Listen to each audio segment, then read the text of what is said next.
Assalamu alaikum students, how are you? I hope you'll be fine. Open your books, page 128. Today we'll study unit number 11, The Hitchhiker. The Hitchhiker means the lift taker. First of all, you must come to know about the writer and the main theme of the story. This story is written by Roald Dahl, born in Wales. He worked for an oil factory and later joined RAF as a pilot. While he was in USA, he began to write stories about his experiences during the war. This story is one of them. The story concerns Ronald Adams, a man driving cross-country Brooklyn to California on the morning he leaves for his destination. In the rain, Adams sees a man on the Brooklyn Bridge. He seems to be waiting for a lift. Adams sees the man again an hour later. Hitchhiking is a means of transportation that is gained by asking individuals, usually strangers, for a ride in their automobile or other vehicle. The ride is usually but not always free. In this story, the narrator gets himself in a mix when he tries to prove it to the hitchhiker that this car can hit a 120 per hour mark. This causes trouble as they are stopped by the police for speeding. So students, there are words to know. Clink. Clink means prison. A slang word. What is slang? Slang language is a particular language used by a special group, as among thieves you can say a vulgar language. Copper, slang, a policeman, it is also a slang word. Cost a tidy packet, cost a lot of money. Crummy mean useless.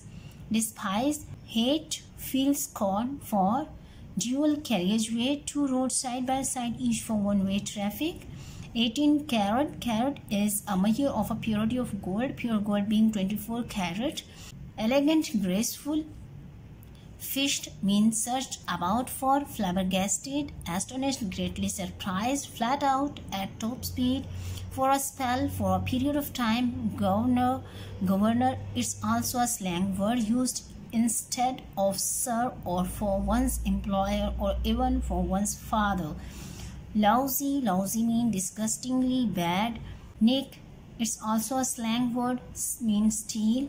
Odd career, the meaning is explained by the hitchhiker, a person who carries bricks etc.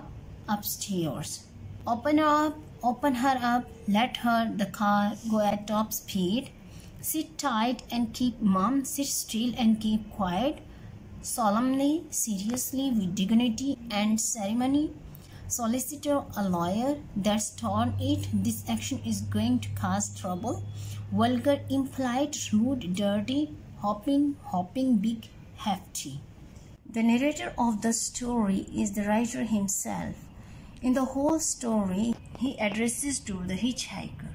Now the story. In first paragraph, he provides the description about his car.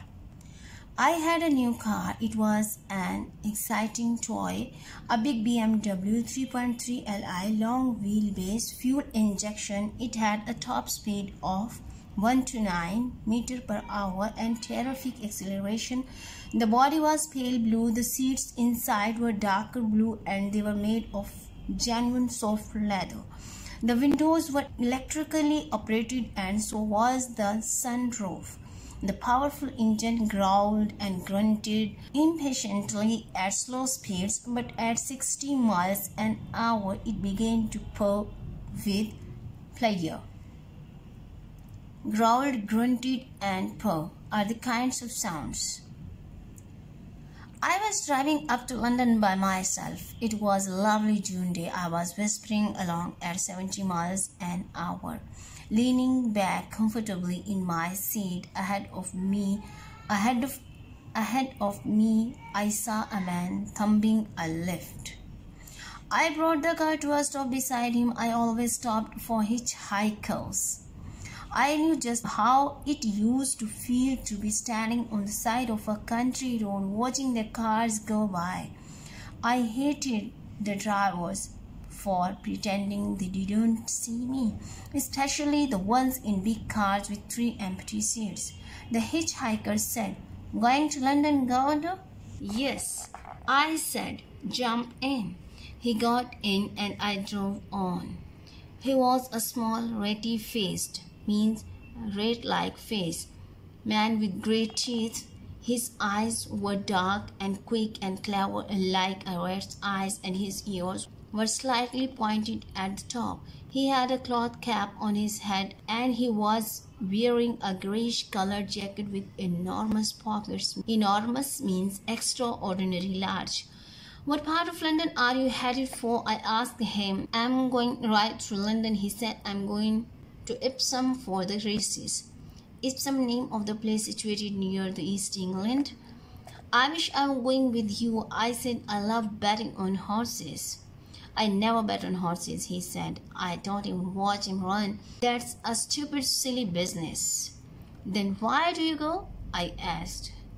He didn't seem to like that question. His little ratty face went absolutely blank and he sat there, staring straight ahead at the road, saying nothing.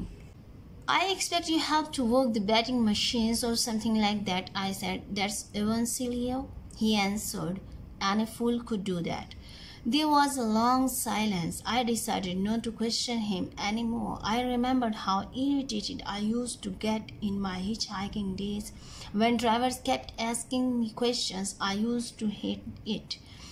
"I'm sorry," I said. "The trouble is, I'm a writer, and most writers are terribly nosy." "You write books?" he asked. "Yes. Writing books is okay," he said. "It's what I call a skilled trade. I'm in a skilled trade too. The folks I despise is them that spend all their lives doing crummy mean useless old routine jobs with no skill in 'em at all. You see what I mean?"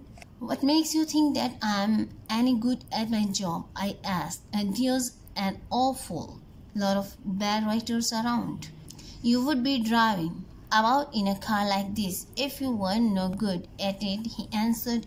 "It must have cost a tidy packet, this little job. What can she do flat out?" Now the hitchhiker is trying to divert the attention of the narrator. 129 miles an hour, I told him. "Open her up then and prove it," he said. "Go on, Governor, open her right up." We came out of a roundabout onto the dual carriageway, and I pressed my foot down on the accelerator. The big car leaped forward as though she'd been stung. In 10 seconds or so, we were doing 90. "Lovely," he cried. "Beautiful. Keep going." I had the accelerator jammed right down against the floor, and I held it there.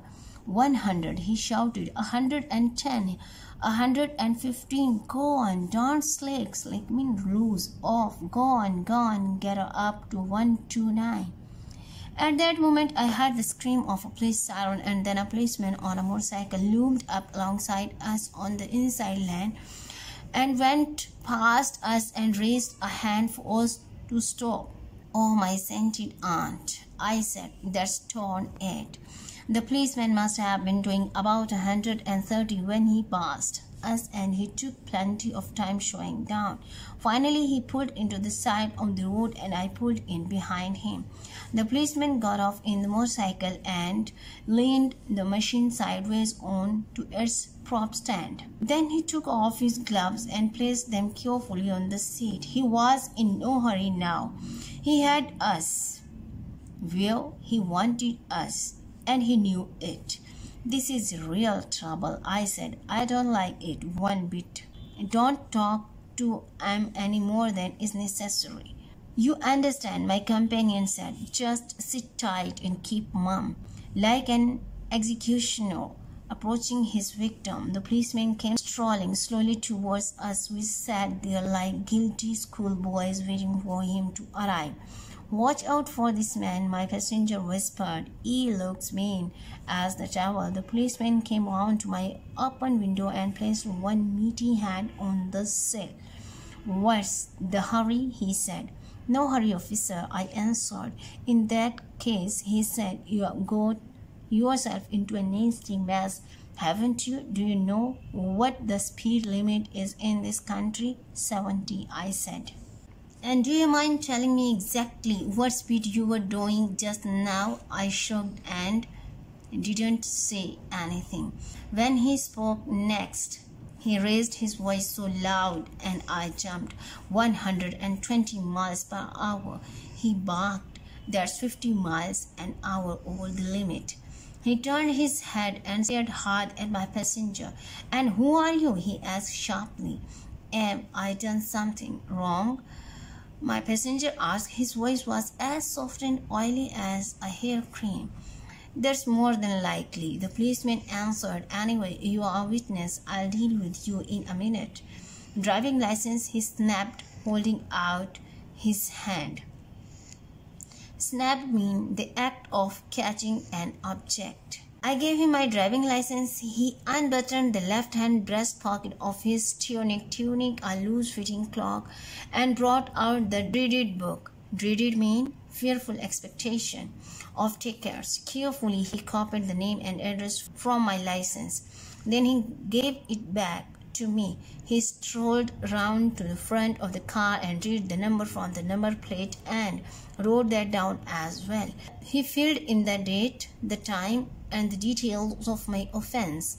Then he tore out the top copy of the ticket, but before handing it to me, he checked that all the information had come through clearly on his own carbon copy. Finally, he replaced the book in his tunic pocket and fastened the button. Now you, he said to my passenger, and he walked around the other side of the car. From the other breast pocket, he produced a small black notebook. Name, he snapped. Michael Fish, my passenger said.